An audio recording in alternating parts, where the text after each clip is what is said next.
Lamb to the Slaughter by Roald Dahl. The room was warm and clean, the curtains drawn, the 2 table lamps alight, hers and the one by the empty chair opposite. On the sideboard behind her, 2 tall glasses, soda water, whiskey, fresh ice cubes in the thermos bucket. Mary Maloney was waiting for her husband to come home from work.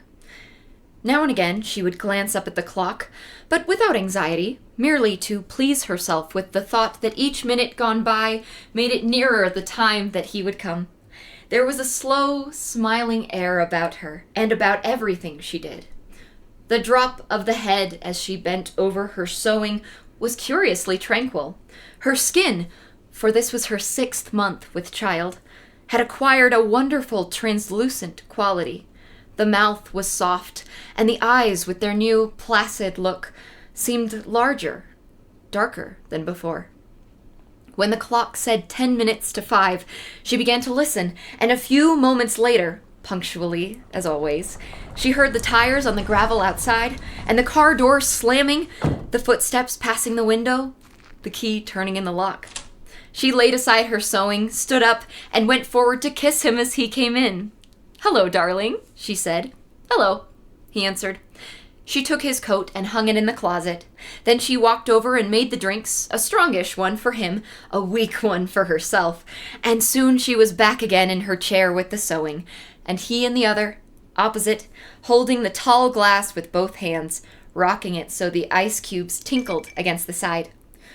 For her, this was always a blissful time of day. She knew he didn't want to speak much until the first drink was finished, and she, on her side, was content to sit quietly, enjoying his company after the long hours alone in the house. She loved to luxuriate in the presence of this man, and to feel, almost as a sunbather feels the sun, that warm male glow that came out of him to her when they were alone together.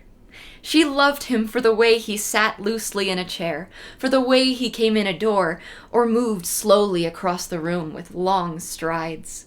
She loved the intent, far look in his eyes when they rested on her, the funny shape of the mouth, and especially the way he remained silent about his tiredness, sitting still with himself until the whiskey had taken some of it away.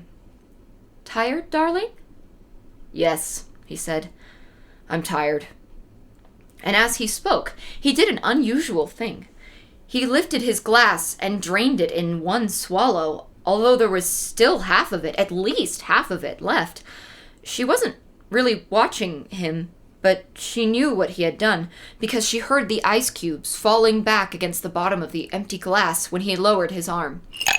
He paused a moment, leaning forward in the chair. Then he got up and went slowly over to fetch himself another. "I'll get it!" she cried, jumping up. "Sit down," he said. When he came back, she noticed that the new drink was dark amber with the quantity of whiskey in it. "Darling, shall I get your slippers?"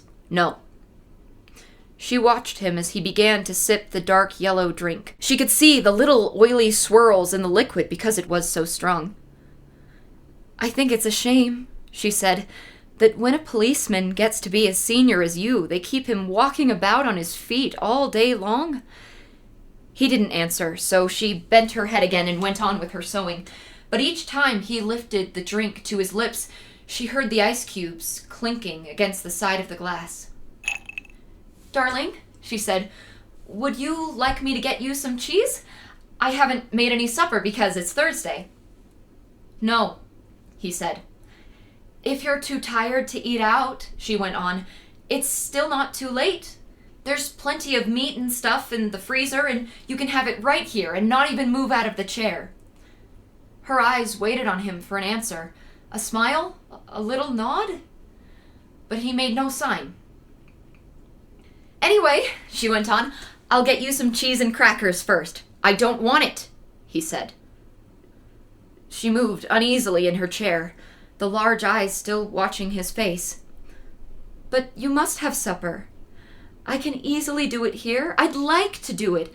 We can have lamb chops or pork, anything you want. Everything's in the freezer." "Forget it," he said. "But darling, you must eat. I'll fix it anyway, and then you can have it or not, as you like. She stood up and placed her sewing on the table by the lamp. Sit down, he said. Just for a minute, sit down. It wasn't till then that she began to get frightened. Go on, he said. Sit down. She lowered herself back slowly into the chair, watching him all the time with those large, bewildered eyes. He had finished the second drink and was staring down into the glass, frowning. Listen, he said. I've got something to tell you. What is it, darling? What's the matter? He had now become absolutely motionless, and he kept his head down so that the light from the lamp beside him fell across the upper part of his face, leaving the chin and mouth in shadow. She noticed there was a little muscle moving near the corner of his left eye. This is going to be a bit of a shock to you, I'm afraid, he said. But I've thought about it a good deal, and I've decided the only thing to do is tell you right away. I hope you won't blame me too much. And he told her. It didn't take long, 4 or 5 minutes at most, and she sat very still through it all, watching him with a kind of dazed horror as he went further and further away from her with each word. So there it is, he added. And I know it's kind of a bad time to be telling you, but there simply wasn't any other way. Of course, I'll give you money and see you're looked after, but there needn't really be any fuss. I hope not, anyway. It wouldn't be very good for my job. Her first instinct was not to believe any of it, to reject it all. It occurred to her that perhaps he hadn't even spoken, that she herself had imagined the whole thing. Maybe if she went about her business and acted as though she hadn't been listening, then later, when she sort of woke up again, she might find that none of it had ever happened. I'll get the supper, she managed to whisper, and this time he didn't stop her. When she walked across the room, she couldn't feel her feet touching the floor. She couldn't feel anything at all, except a slight nausea and a desire to vomit. Everything was automatic now. Down the steps to the cellar, the light switch, the deep freeze, the hand inside the cabinet taking hold of the first object it met. She lifted it out and looked at it. It was wrapped in paper, so she took off the paper and looked at it again. A leg of lamb. All right then, they would have lamb for supper. She carried it upstairs, holding the thin bone end of it with both her hands, and as she went through the living room, she saw him standing over by the window with his back to her. And she stopped. For God's sake, he said, hearing her, but not turning round, don't make supper for me. I'm going out. At that point, Mary Maloney simply walked up behind him, and without any pause, she swung the big frozen leg of lamb high in the air and brought it down as hard as she could on the back of his head. She might just as well have hit him with a steel club. She stepped back a pace, waiting, and the funny thing was that he remained standing there for at least 4 or 5 seconds, gently swaying. Then he crashed to the carpet. The violence of the crash, the noise, the small table overturning, helped bring her out of the shock. She came out slowly, feeling cold and surprised, and she stood for a while, blinking at the body, still holding the ridiculous piece of meat tight with both hands. All right, she told herself. So I've killed him. It was extraordinary now how clear her mind became all of a sudden. She began thinking very fast. As the wife of a detective, she knew quite well what the penalty would be. That was fine. It made no difference to her. In fact, it would be a relief. On the other hand, what about the child? What were the laws about murderers with unborn children? Did they kill them both, mother and child? Or did they wait until the 10th month? What did they do? Mary Maloney didn't know, and she certainly wasn't prepared to take a chance. She carried the meat into the kitchen, placed it in a pan, turned the oven on high, and shoved it inside. Then she washed her hands and ran upstairs to the bedroom. She sat down before the mirror, tidied her face, touched up her lips. She tried to smile. It came out rather peculiar. She tried again. "Hello, Sam," she said brightly, aloud. The voice sounded peculiar, too. "I want some potatoes, please, Sam." "Yes, and I think a can of peas." That was better. Both the smile and the voice were coming out better now. She rehearsed it several times more. Then she ran downstairs, took her coat, went out the back door, down the garden, into the street. It wasn't 6 o'clock yet, and the lights were still on in the grocery shop. "Hello, Sam," she said brightly, smiling at the man behind the counter. "Why, good evening, Mrs. Maloney. How are you?" "I want some potatoes, please, Sam." "Yes, and I think a can of peas." The man turned around and reached up behind him on the shelf for the peas. "Patrick's decided he's tired and doesn't want to eat out tonight," she told him. "We usually go out on Thursdays, you know, and now he's caught me without any vegetables in the house." "Then how about meat, Mrs. Maloney?" "No, I've got meat, thanks. I got a nice leg of lamb from the freezer." "Oh. I don't much like cooking it frozen, Sam, but I'm taking a chance on it this time. You think it'll be all right?" "Personally," the grocer said, "I don't believe it makes any difference. You want these Idaho potatoes?" "Oh, yes, that'll be fine. 2 of those." "Anything else?" The grocer cocked his head on one side, looking at her pleasantly. How about afterwards? What you gonna give him for afterwards?" "Well, what would you suggest, Sam?" The man glanced around his shop. "How about a nice big slice of cheesecake? I know he likes that." "Perfect," she said. "He loves it." And when it was all wrapped and she had paid, she put on her brightest smile and said, "Thank you, Sam. Good night." "Good night, Mrs. Maloney, and thank you." And now, she told herself as she hurried back, all she was doing now, she was returning home to her husband, and he was waiting for his supper. And she must cook it good and make it as tasty as possible because the poor man was tired.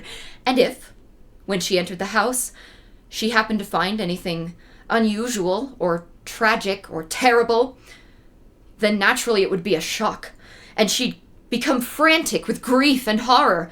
Mind you, she wasn't expecting to find anything. She was just going home with the vegetables. Mrs. Patrick Maloney, going home with the vegetables on Thursday evening to cook supper for her husband.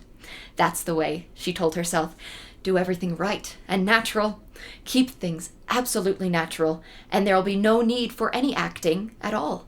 Therefore, when she entered the kitchen by the back door, she was humming a little tune to herself and smiling. "Patrick," she called, "how are you, darling?" She put the parcel down on the table and went through into the living room, and when she saw him lying there on the floor with his legs doubled up and one arm twisted back underneath his body, it really was rather a shock. All the old love and longing for him welled up inside her, and she ran over to him, knelt down beside him, and began to cry her heart out. It was easy. No acting was necessary. A few minutes later, she got up and went to the phone. She knew the number of the police station, and when the man at the other end answered, she cried to him, "Quick! Come quick! Patrick's dead!" "Who's speaking?" "Mrs. Maloney? Mrs. Patrick Maloney." "You mean Patrick Maloney's dead?" "I think so," she sobbed. "He's lying on the floor, and I think he's dead." "Be right over," the man said. The car came over quickly, and when she opened the front door, 2 policemen walked in. She knew them both. She knew nearly all the men at the precinct, and she fell right into Jack Noonan's arms, weeping hysterically. He put her gently into a chair, then went over to join the other one, who was called O'Malley, kneeling by the body. "Is he dead?" she cried. "I'm afraid he is. What happened?" Briefly, she told her story about going out to the grocer and coming back to find him on the floor. While she was talking, crying and talking, Noonan discovered a small patch of congealed blood on the dead man's head. He showed it to O'Malley, who got up at once and hurried to the phone. Soon other men began to come into the house, first a doctor, then 2 detectives, one of whom she knew by name. Later, a police photographer arrived and took pictures, and a man who knew about fingerprints. There was a great deal of whispering and muttering beside the corpse, and the detectives kept asking her a lot of questions, but they always treated her kindly. She told her story again, this time right from the beginning, when Patrick had come in and she was sewing, and he was tired, so tired he hadn't wanted to go out for supper. She told how she'd put the meat in the oven, it's there now, cooking, and how she'd slipped out to the grocer for vegetables and come back to find him lying on the floor. "Which grocer?" one of the detectives asked. She told him, and he turned and whispered something to the other detective, who immediately went outside into the street. In 15 minutes, he was back with a page of notes, and there was more whispering, and through her sobbing, she heard a few of the whispered phrases. Acted quite normal, very cheerful. Wanted to give him a good supper. Peas, cheesecake. Impossible that she... After a while, the photographer and the doctor departed, and 2 other men came in and took the corpse away on a stretcher. Then the fingerprint man went away. The 2 detectives remained, and so did the 2 policemen. They were exceptionally nice to her, and Jack Noonan asked if she wouldn't rather go somewhere else, to her sister's house, perhaps, or to his own wife, who would take care of her and put her up for the night. No, she said. She didn't feel she could move even a yard at the moment. Would they mind awfully if she stayed just where she was until she felt better? She didn't feel too good at the moment. She really didn't. Then hadn't she better lie down on the bed? Jack Noonan asked. No, she said. She'd like to stay right where she was, in this chair. A little later, perhaps, when she felt better, she would move. So they left her there while they went about their business, searching the house. Occasionally one of the detectives asked her another question. Sometimes Jack Noonan spoke to her gently as he passed by. Her husband, he told her, had been killed by a blow on the back of the head, administered with a heavy, blunt instrument, almost certainly a large piece of metal. They were looking for the weapon. The murderer may have taken it with him, but on the other hand, he may have thrown it away or hidden it somewhere on the premises. It's the old story, he said. Get the weapon and you've got the man. Later, one of the detectives came up and sat beside her. Did she know, he asked, of anything in the house that could have been used as a weapon? Would she mind having a look around to see if anything was missing? A very big spanner, for example, or a heavy metal vase? They didn't have any heavy metal vases, she said. Or a big spanner? She didn't think they had a big spanner, but there might be some things like that in the garage. The search went on. She knew that there were other policemen in the garden all around the house. She could hear their footsteps on the gravel outside, and sometimes she saw the flash of a torch, flashlight, through a chink in the curtains. It began to get late. Nearly 9, she noticed by the clock on the mantel. The 4 men searching the rooms seemed to be growing weary, a trifle exasperated. Jack, she said the next time Sergeant Noonan went by, would you mind giving me a drink? Sure, I'll give you a drink. You mean this whiskey? Yes, please. But just a small one. It might make me feel better. He handed her the glass. Why don't you have one yourself? She said. You must be awfully tired. Please do. You've been very good to me. Well, he answered, it's not strictly allowed, but I might take just a drop to keep me going. One by one, the others came in and were persuaded to take a little nip of whiskey. They stood around rather awkwardly with the drinks in their hands, uncomfortable in her presence, trying to say consoling things to her. Sergeant Noonan wandered into the kitchen, came out quickly, and said, Look, Mrs. Maloney, you know that oven of yours is still on, and the meat's still inside. Oh, dear me, she cried. So it is. I better turn it off for you, hadn't I? Will you do that, Jack? Thank you so much. When the sergeant returned the second time, she looked at him with her large, dark, tearful eyes. Jack Noonan, she said. Yes? Would you do me a small favor, you and these others? We can try, Mrs. Maloney. Well, she said, here you all are, and good friends of dear Patrick's too, and helping to catch the man who killed him. You must be terribly hungry by now, because it's long past your supper time, and I know Patrick would never forgive me, God bless his soul, if I allowed you to remain in his house without offering you decent hospitality. Why don't you eat up that lamb that's in the oven? It'll be cooked just right by now. Wouldn't dream of it, Sergeant Noonan said. Please, she begged, please eat it. Personally, I couldn't touch a thing. Certainly not what's been in the house when he was here. But it's all right for you. It'd be a favor to me if you'd eat it up. Then you can go on with your work again afterwards. There was a good deal of hesitating among the 4 policemen, but they were clearly hungry, and in the end they were persuaded to go into the kitchen and help themselves. The woman stayed where she was, listening to them through the open door, and she could hear them speaking among themselves, their voices thick and sloppy because their mouths were full of meat. Have some more, Charlie? Nah, better not finish it. She wants us to finish it. She said so. Be doing her a favor. Okay then, give me some more. That's a hell of a big club the guy must have used to hit poor Patrick, one of them was saying. The doc says his skull was smashed all to pieces, just like from a sledgehammer. That's why it ought to be easy to find. Exactly what I say. Whoever done it, they're not going to be carrying a thing like that around with them longer than they need. One of them belched. Personally, I think it's right here on the premises. Probably right under our very noses. What do you think, Jack? And in the other room, Mary Maloney began to giggle. Lamb to the Slaughter by Roald Dahl.